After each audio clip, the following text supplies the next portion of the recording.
आज का topic restaurant business पे है। कमाल की बात करने वाला हूं। रेस्टोरेंट के अंदर आपको खाना परोसा जा रहा है या टेस्टी डिलीशियस जहर परोसा जा रहा है। स्वादिष्ट खाना या स्वादिष्ट जहर। मैटो, फूड पांडा, स्विगी, उबर ईट्स, इन्होंने 10,500 रेस्टोरेंट को अपने साथ डी लिस्ट किया। ये वो रेस्टोरेंट थे जिनके पास फूड सेफ्टी रेगुलेटर अप्रूवल्स थे ही नहीं, जिसके कारण अब देखिए कई रेस्टोरेंट ऐसे होते हैं जहां पे अंदर जो खाना बना रहा है वो अपना लगा हुआ कढ़ाई पे और कढ़ाई से धुआं निकल रहा है। अब क्योंकि आपके पास सिस्टम ऐसी कोई चिमनी नहीं है जिससे वेंटिलेशन हो सके, और चिमनी हुड वेंटिलेशन ना होने के कारण वो सारा धुआं रेस्टोरेंट में अंदर ही ऊपर किचन के अंदर सारी दीवार पे चिपक जाता है।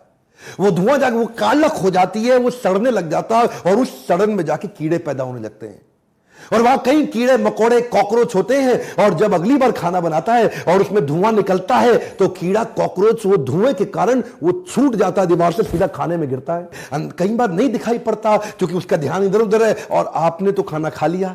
अच्छा, टेस्ट में फर्क नहीं आएगा। टेस्टी है का मतलब यह नहीं कि उसमें कीड़ा नहीं है, कॉकरोच नहीं है। कभी कभी आपको लूज मोशन हुआ है रेस्टोरेंट में खाना खाने के बाद, कभी पेट में दर्द हुआ है, कभी तबीयत खराब हुई है, और अगर ज्यादा तबीयत खराब हुई है तो चांसेस है कि उसमें छोटी मोटी छिपकली भी आ गई थी। FSSAI के कंप्लायंसेस के मुताबिक अगर आप रेस्टोरेंट चला रहे हैं तो आपके पास सैनिटेशन मतलब साफ सफाई और वेंटिलेशन मतलब धुआं बाहर निकल जाए। वो जो खाने में से तेल निकल के ऊपर जाता है ना, वो धुआं और तेल बाहर निकल जाए, चिपके नहीं, तो उसके कंप्लायंसेस प्रैक्टिस करने जरूरी है। आपके पास स्टेनलेस स्टील की बड़ी एक्चुअल जो चिमनी होती है उसके अंदर हुड होता है जिसमें सक्शन पंप होता है। वो उसके धुएं को, तेल को और गंध को खींच के बाहर निकाल देता है, जिसके कारण अंदर का वातावरण साफ सुथरा रहता है, सुगंधित रहता है और आपका खाना सुरक्षित रहता है। पर ये रेस्टोरेंट वाला चिंदी चोर लल्लू लाल ये छोटे छोटे खर्चे बचाता है जिसमें कीड़े आके खाने में गिरते हैं। आपको जो टेस्ट आता है आहा, लेकिन वो अंदर वो टेस्ट में कुछ और भी था। इसलिए एग्जॉस्ट का नकली सिस्टम ये बहुत डेंजरस है। और उससे क्या होता है, वो खाने के अंदर जो कीड़े मकोड़े आ रहे हैं, कॉकरोच, उसके टेस्ट का आपको पक जाएगा सर, आपको नहीं पता चलेगा, दिखाई नहीं पड़ेगा। खाना आपको टेस्टी लगेगा लेकिन शरीर के लिए आपके बहुत हार्मफुल है। अच्छा, कई रेस्टोरेंट्स के अंदर स्टोरेज और फ्रीजिंग का अरेंजमेंट ही नहीं है। अगर आपके पास कोल्ड स्टोरेज या cold freezing chillers, deep freezers नहीं है तो काफी सारे खाने, ओहो, कुछ चीजें तो बहुत ज्यादा जल्दी यीस्ट पकड़ लेती हैं, फर्मेंटेशन हो जाता है, उसमें बैक्टीरिया आता है, फंगस लग जाती है। और ये जैसे मान लीजिए दूध की आइटम हो, पेरिशेबल है, भयंकर। मीट खुले में रखा तो बर्बाद। अच्छा, आपको खाने में टेस्टी लगेगा,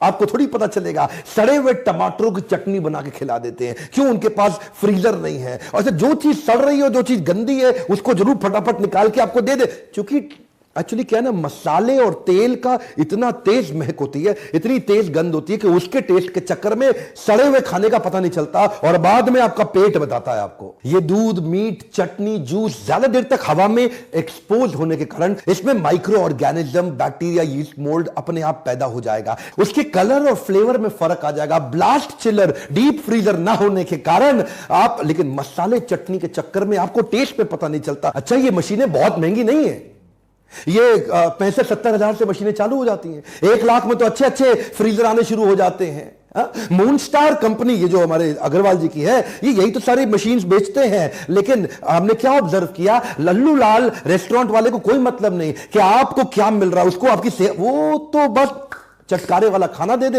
उसका काम चल जाए। अच्छा, कई फूड पैकेजिंग में पैसा बचाते हैं। ये क्या है, फूड ग्रेड प्लास्टिक डिस्पोजेबल लाते हैं। FSSAI के नियम के मुताबिक फूड ग्रेड प्लास्टिक डिस्पोजेबल्स हैं, लेकिन ये लल्लू लाल क्या करेगा, ये उस जो ग्रेड का प्लास्टिक होना चाहिए वो लेने की जगह ये पन्नी में, प्लास्टिक की पन्नी के अंदर गरम सब्जी डालेगा, वो थर्माकोल की प्लेट के अंदर गरम गरम खाना डाल के खिलाएगा आपको। अब थर्माकोल की प्लेट देखने में सुंदर लगती है, बड़ी चमकीली लगती है, लेकिन वो पिघल जाता है, वो प्लास्टिक पिघलता है, वो थर्माकोल पिघलता है और वो जहर बन के खाने में जाता है। पेट में अल्सर होते हैं, कैंसर कारक, बड़ा भयंकर है, इससे बीमारियां बहुत फैलती हैं। अब ये क्या 2, 4, 5 रुपए ज्यादा खर्च कर दे एक प्लेट पे और बढ़िया ले आए। जो ग्रेड बताए गए FSSAI के नियम के मुताबिक, इसमें 2, 4, 5, 7 रुपए से ज्यादा नहीं लगता। वो बिल आपसे चार्ज करेगा 70, 80, 100 रुपए का माल आपको खाना खिलाएगा, एक मील खिलाएगा, लेकिन अगर उसमें 2, 4, 5 रुपए वो फालतू खर्च कर दे, आपका जीवन सुरक्षित हो जाएगा। अच्छा, जिधर वेंटिलेशन सैनिटेशन है नहीं, तो मद्रासी जो डोसा बना रहा है ना, अंदर आपके लिए डोसा बना रहा है, और वो पूरा पसीने में भीग गया, लुंगी पहना हुआ बनियान में, वो पसीना ऐसा फेंका वो सारी छींट आपके डोसे में गिर गई। आपको तो खाने में बड़ा स्वाद आ जाता है जी, पसीने का नमक भी आ गया, टेस्ट, एडिशनल मिनरल मिल गया आपको, लेकिन क्या आपकी हेल्थ के लिए ठीक है ये? अच्छा, Suresh ji professional kitchen equipment और मशीनरी बनाते हैं, जो उनकी कंपनी है ना मून स्टार इंटरनेशनल। तो मैं जब इनसे कोचिंग कर रहा था, मैंने पूछा कि भाई साहब मेरे को अपने घर के लिए डिश वॉशर चाहिए। अब डिश वॉशर ना बड़े कमाल की चीज है, ये हर रेस्टोरेंट में होनी चाहिए। असली रेस्टोरेंट का चेहरा उसके सामने से नहीं दिखता है, उसके पीछे से दिखता है, उसके किचन के एरिया में जहां कोई घुसने नहीं देगा आपको कभी भी। किचन के पीछे जाइए, वहां 2 टब पड़े होंगे, बर्तन कैसे धुलते हैं कभी देखा है आपने? सारे जूठे बर्तन आके एक जगह आते हैं, उसको एक टब के अंदर डालता है, वहां जूठा बर्तन का पहला हिस्सा साफ होता है, उसके बाद दूसरे टब में डाल के लुंगी से मार के पोंछ के बर्तन वापस आ जाता है। बर्तन साफ हो गया क्या? सबसे ज्यादा बैक्टीरिया उसकी लुंगी में थे, जिस लुंगी से वो बर्तन साफ कर रहा था, पीछे मार के बर्तन साफ करके फिर से डाल दिया। इतने बैक्टीरिया, इसी से तो आपको हो रहा है डायरिया, इन्फ्लुएंजा, आपको फूड पॉइजनिंग, स्टमक की अल्सर, भयंकर बीमारियां। क्यों? क्योंकि सफाई। अच्छा, डिश वॉशर का फायदा क्या है?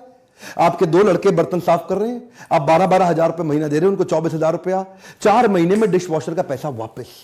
डिश वॉशर लगाने से आपको मैन पावर नहीं लगानी पड़ेगी, नंबर 1। पानी आपका 60% कम यूज होगा, नंबर 2। बर्तन इतने धुल के एकदम चमक के साफ सुथरे निकलेंगे, नंबर 3। और नंबर 4 फाइनली, टाइम बहुत बचेगा, कस्टमर खुश रहेगा, बीमार नहीं पड़ेगा, लौट के वापस आएगा। आज इनके सारे खुलासे करूंगा रेस्टोरेंट के। ये चॉपिंग ट्रे जो होती है ना, ज्यादातर पीछे किचन में जाके देखो कॉमन है। जहां पे वो मीट काट रहा है उधर ही वो पनीर भी काट रहा है। आप सोच रहे हैं कि आप शाही पनीर खा रहे हैं, आपको नहीं पता मीट का खून उस पनीर में लग चुका है, और वो जब शाही पनीर मिल जाता है तो आपको पता नहीं लगता। देखिए, आपने कभी वो लकड़ी की चॉपिंग ट्रे देखी है?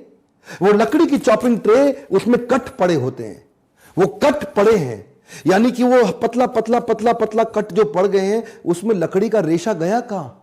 वो जो लकड़ी कम हुई है उसमें कट कट के वो गई कहां? वो आपके खाने में गई है, आपको पता नहीं चलता। प्लास्टिक की चॉपिंग ट्रे, उसका प्लास्टिक गया कहां? वो प्लास्टिक आपके खाने में गया, आपको पता नहीं। चॉपिंग ट्रे हमेशा स्टेनलेस स्टील की होती है, FSSAI के ग्रेड, ये कंप्लायंसेस हैं। लेकिन लल्लू लाल रेस्टोरेंट वाला, उसको पैसे से मतलब है, उसको नहीं मतलब आपकी सेहत से। ये तो भावनाओं के साथ वेजिटेरियन की खिलवाड़ हो रहा है। अच्छा, मेरा लखनऊ का बाउंस बैक सीरीज का जो मोटिवेशनल सेमिनार था ना, जब मैं वहां गया, क्योंकि ये लखनऊ से हैं, तो मैं सुरेश जी से मिला, मैं इनके प्लांट में गया था।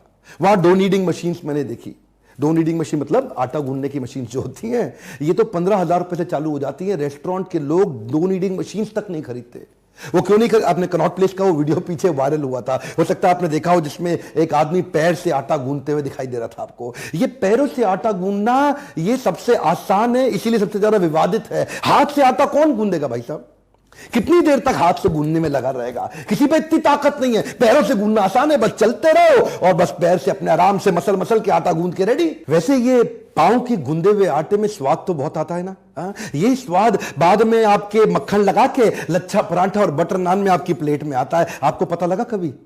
नहीं पता लगेगा। पीछे क्या हो रहा है आपको नहीं पता लगेगा। कई किचन बेसिक लाइट्स तक पे खर्च नहीं करते, और बेसिक लाइट्स तक पे खर्च ना होने के कारण, अंधेरा रहने के कारण अंदर आपको क्या मिलता है आपको पता लग ही नहीं सकता।